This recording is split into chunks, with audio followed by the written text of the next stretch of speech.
रहीम अस्सलाम वालेकुम।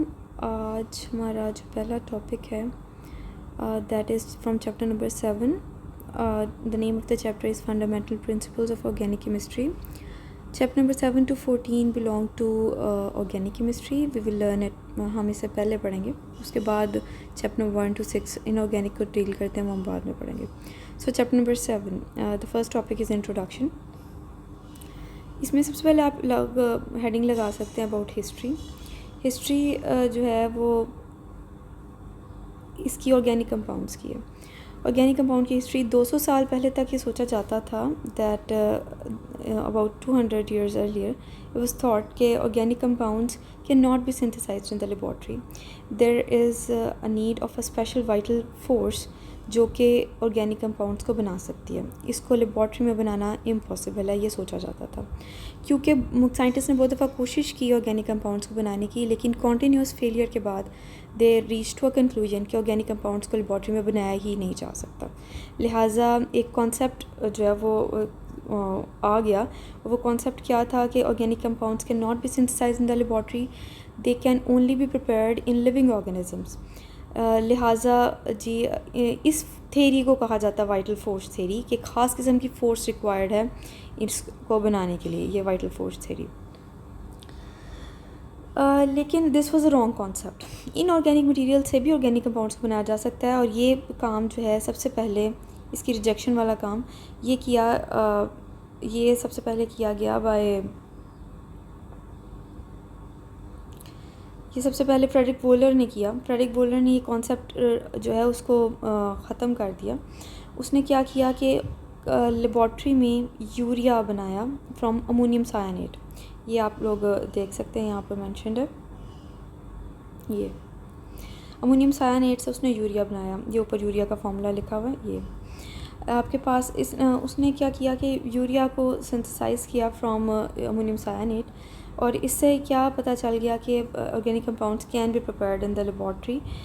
फिर उसके बाद रुके नहीं, उसके बाद कई ऑर्गेनिक कंपाउंड्स बन गए। नीचे आपको एक इक्वेशन नज़र आ रही होगी, ammonium cyanate has been converted into urea, ये वाली इक्वेशन। उसके बाद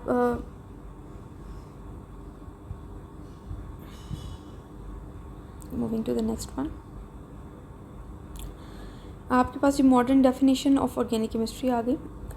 फ्रेडरिक वोलर ने इसे कर दिया था रिजेक्ट। उसके बाद modern definition of organic chemistry in the blue lines, you can see it over here. According to the modern definition, organic chemistry is that branch of chemistry which deals with the study of compounds of carbon and hydrogen, hydrocarbons and their derivatives. ये पेट definition है organic chemistry की। Organic chemistry क्या है? ये branch है chemistry की जिसके अंदर हम कंपाउंड्स ऑफ कार्बन और हाइड्रोजन को स्टडी करते हैं और उनके डेरिवेटिव्स को स्टडी करते हैं। What is derivatives? डेरिवेटिव्स का मतलब होता है कोई कंपाउंड है, organic compound, and you just remove it's one hydrogen, उसकी जगह कोई ग्रुप लगा देते हैं, कोई एलिमेंट नया लगा देते हैं, तो उससे डेरिवेटिव्स बन जाते हैं। यानी आप कार्बन और हाइड्रोजन के कंपाउंड्स पढ़ रहे हैं और उनके डेरिवेटिव्स को अगर स्टडी कर रहे हैं तो आप क्या कर रहे हैं? ऑर्गेनिक केमिस्ट्री को स्टडी कर रहे हैं। इसके अलावा यहाँ पर एक इम्पॉर्टेंट बात जो है वो क्या है, अबाउट द कन्वेंशनल, ये carbon dioxide and carbon monoxide, they are not organic conventionally. Carbonates bicarbonates भी नहीं। Carbonates bicarbonates, carbon dioxide, carbon monoxide, they are conventionally not organic in nature. Conventionally का मतलब होता है रिवायती तौर पे इनको आपने ऑर्गेनिक करैक्टर में पुट नहीं करना। क्यों? क्योंकि एक तो इनमें कार्बन, हाइड्रोजन, ऑक्सीजन मौजूद नहीं है, और अगर है भी तो ये एक होमोलोगस सीरीज़ नहीं बनाते जैसे नॉर्मली बाकी एलिमेंट्स, बाकी कंपाउंड्स बनाते हैं। Organic compounds compulsorily homologous series बनाते हैं। मसलन अल्केन्स हैं, उसकी तरह की एक पूरी फैमिली बनाते हैं वो अल्केन्स, जैसे methane, propane, butane, so on.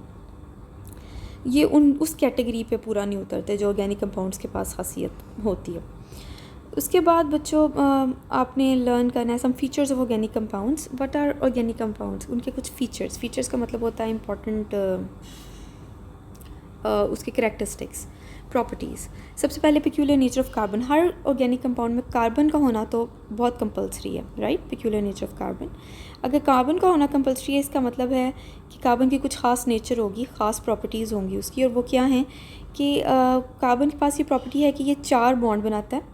जिसको हम कहते हैं टेट्रावेलेंसी है इसकी, और ये कैटिनेशन की प्रॉपर्टी रखता है। कैटिनेशन का मतलब होता है एक कार्बन दूसरे के साथ लिंक करके लंबी चेन्स बना देता है, इसको हम कहते हैं कैटिनेशन। ये इसके अलावा ये रिंग्स भी बनाता है, मल्टीपल बॉन्ड्स बनाता है, मल्टीपल यानी एक से ज़्यादा बॉन्ड्स बना सकता है, 4 बॉन्ड मोस्टली बनाता है, डिफरेंट साइजेस और शेप्स के स्ट्रक्चर्स बना सकता है। इसकी इस ख़ास नेचर की वजह से ऑर्गेनिक केमिस्ट्री बहुत वास्ट हो गई, यानी और कार्बन के कंपाउंड्स बहुत वसी हैं, बहुत ज़्यादा हैं, just because of the thing कि ये बहुत ज़्यादा एंगल्स पे बहुत ज़्यादा डिफरेंट किस्म के कंपाउंड्स बना सकता है। तो पहली पेक्यूलियर नेचर। दूसरा इसका जो है that is non ionic character of organic compounds. Organic compounds की जो करैक्टर है दैट इज़ नॉन आयनिक, मतलब organic compounds mostly covalent in nature होते हैं, उनके जो बॉन्ड्स होते हैं ऑर्गेनिक कंपाउंड्स में जो बने हुए होते हैं they are covalent in nature. Ionic reactions इसलिए नहीं देते क्योंकि खुद ऑर्गेनिक आयनिक नहीं होते। Next is similarity in behaviour. Similarity in behaviour का मतलब है ये एक होमोलॉगस सीरीज़ बनाते हैं, एक कंपाउंड की तरह के कई कंपाउंड्स होते हैं। फॉर एग्जांपल अल्केन्स एक सीरीज़ है, काफ़ी सारे कंपाउंड्स अल्केन्स में फॉल करते हैं, मसलन methane, propane, butane, hexane, heptane and so on. They are all related to each other, वो बिल्कुल एक ही जैसे होते हैं, उनके रिएक्शंस एक तरह के हैं, उन स्लाइट डिफरेंसेस हैं उनके बॉइलिंग पॉइंट्स में, अदरवाइज केमिकली वो बिल्कुल एक जैसे हैं, इसलिए हम कहेंगे उनके बिहेवियर में सिमिलैरिटी होती है। इसी तरह अल्कीन्स एक पूरी फैमिली है, इट ऑल्सो हैव उनकी भी जो सारी अल्कीन्स हैं they are similar in nature in many respects. इसी तरह से अल्काइंस एक फैमिली है, वो they are similar in nature. Carboxylic acids एक फैमिली है, they are similar in nature. So there is a similarity in behaviour. Similarity की वजह से हम ईजीली इनको स्टडी कर पाते हैं। वी स्टडी वन कंपाउंड और हम सपोज कर लेते हैं कि इस फैमिली के सारे मेंबर्स ऐसे ही काम करेंगे। इस तरह से इनको पढ़ना आसान हो गया, इनको इनके बारे में कि जो बिहेवियर है उसको स्टडी आउट करना आसान है। Next is complexity of organic compounds. Organic compounds are very complex in nature just because of the fact कि हमने शायद फर्स्ट ईयर में ये बात पढ़ी थी कि covalent compounds are directional. Directional का मतलब होता है कि दे हैव सम डायरेक्शन जिसमें वो बनते हैं। इस वजह से 3 डायमेंशनल स्पेसेस में इनकी डिफरेंट शेप्स और स्ट्रक्चर्स बनते हैं, और यही 3 डायमेंशनल शेप और स्ट्रक्चर जो है इनको कम्प्लेक्सिटी देता है। फॉर एग्जांपल अगर आप नीचे देख सकते हैं यहाँ पर उन्होंने स्टार्च का फार्मूला दिया हुआ है।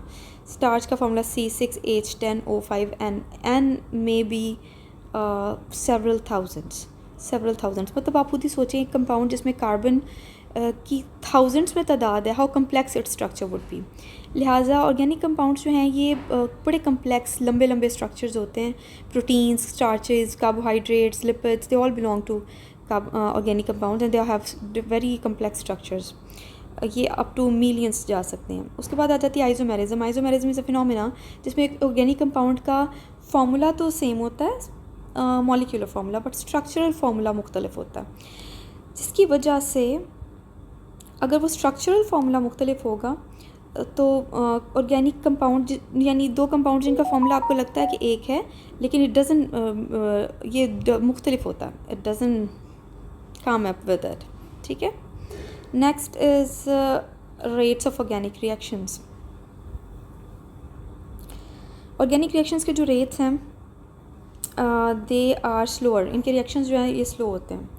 क्यों स्लो होते हैं? क्योंकि एक और कोवलेंट बॉन्ड टूटना होता है, नया कोवलेंट बॉन्ड बनना होता है, so they show somewhat slower reactions. इनके रिएक्शंस जो हैं वो डेज़ पे मुश्तमिल, मतलब कई दिनों में मुकम्मल होते हैं, हो सकते हैं घंटे लग जाते हैं या कुछ आधा घंटा, इतने मिनट लग जाते हैं, जबकि इनऑर्गेनिक रिएक्शंस जो हैं they usually end up in seconds. ठीक है। Next is solubility. Organic compounds are mostly insoluble in polar solvents. जैसे कि पानी पोलर सॉल्वेंट है, उसमें ये सॉल्युबल नहीं होते। क्यों नहीं होते? क्योंकि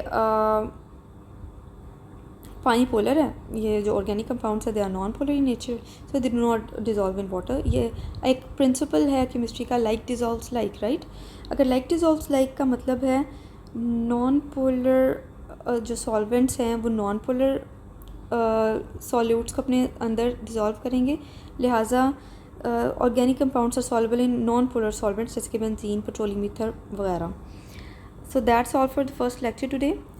Open your टेक्स्ट बुक्स और वहाँ से आप ये vital force theory as a lengthy short question दोनों प्रिपेयर करेंगे। Who rejected it, Friedrich Wohler, ये भी आपने याद करना है।